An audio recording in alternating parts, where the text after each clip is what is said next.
Salam sehat penuh rahmat Tuhan sertamu. Jumpa lagi dalam Renungan Harian. Dan kali ini saya memberikan judul Kuda yang Terjebak Lumpur, yang didasarkan dari surat Ibrani pasal 10 ayat 24. Dan marilah kita saling memperhatikan, supaya kita saling mendorong dalam kasih dan dalam pekerjaan baik. Saudaraku, suatu kali sekelompok peternak kuda di Mongolia menemukan ada seekor kuda yang terjebak di dalam sebuah kubangan lumpur. Kuda itu hanya kelihatan punggung, leher, dan kepalanya saja, karena 3/4 badannya sudah terbenam di dalam lumpur tadi. Para peternak menyimpulkan bahwa kuda itu sudah cukup lama terjebak dalam kubangan dan telah berusaha juga untuk keluar. Kuda itu sudah nampak kelelahan dan sinar matanya pun sudah sayu, menandakan hilangnya pengharapan dalam dirinya. Para peternak itu melihat bahwa kuda itu sudah benar-benar menyerah dan pasrah untuk mati. Dengan menggunakan tongkat, para peternak itu mencek kepadatan lumpur dari tengah hingga ke pinggir kubangan itu. Mereka yakin bahwa masih ada kemungkinan untuk mengeluarkan kuda itu dari kubangan. Hanya saja tidak mungkin dengan cara menarik kuda itu, sebab kaki dan badannya sudah benar-benar stuck dalam kubangan.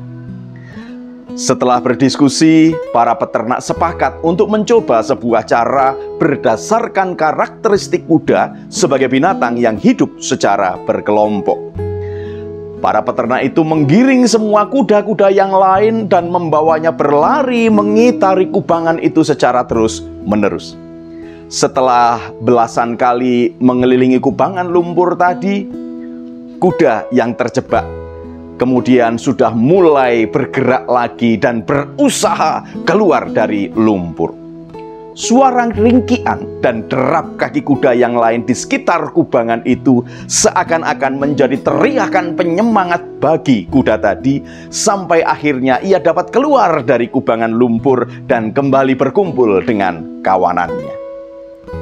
Ketika kuda yang terjebak itu berjuang sendirian, maka ia mudah sekali untuk putus asa dan menyerah dengan keadaan. Akan tetapi, ketika semua kawanannya hadir dan memberikan dorongan, memberikan semangat, maka kuda tadi berhasil keluar dari kubangan lumpur yang hampir membunuhnya itu. Kehadiran kawanannya telah berhasil menyalakan kembali harapan yang padam dan mendorong kekuatan baru agar lepas dari belenggu.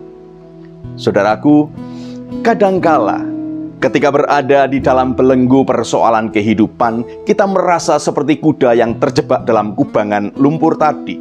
Kita merasa sendirian, seolah-olah tidak ada yang peduli dan memperhatikan. Sampai akhirnya kita merasa gagal dan putus asa. Dalam keadaan itu, kehadiran para sahabat akan mengobarkan kembali semangat yang padam.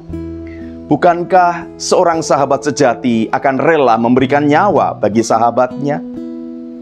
Akan tetapi di sisi yang lain, apabila kita berperan sebagai sahabat, maka sudah seharusnya kita benar-benar menjadi sahabat yang sedia mendengarkan dengan hati dan perasaan, serta menjadi teman seperjalanan yang mendampinginya.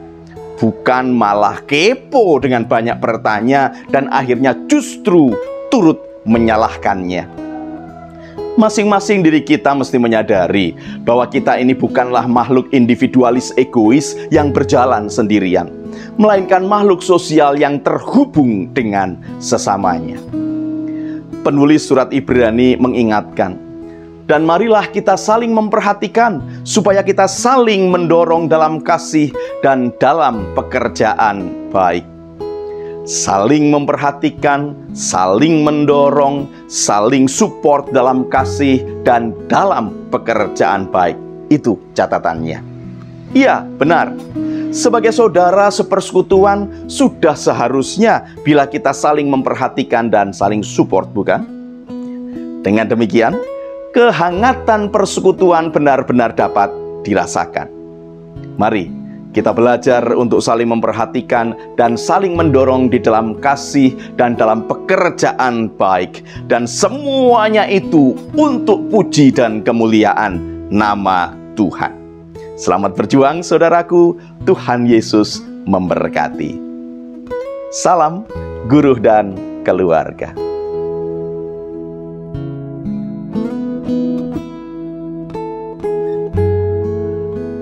Saudaraku, mari kita berdoa. Ya Tuhan, kami mengucapkan syukur untuk perhatian-Mu dengan menghadirkan para sahabat yang memberikan pertolongan bagi kami. Kami juga rindu untuk dapat menjadi sahabat bagi sesama kami. Kiranya Roh Kudus menolong kami untuk mewujudkannya. Terima kasih Tuhan. Amin.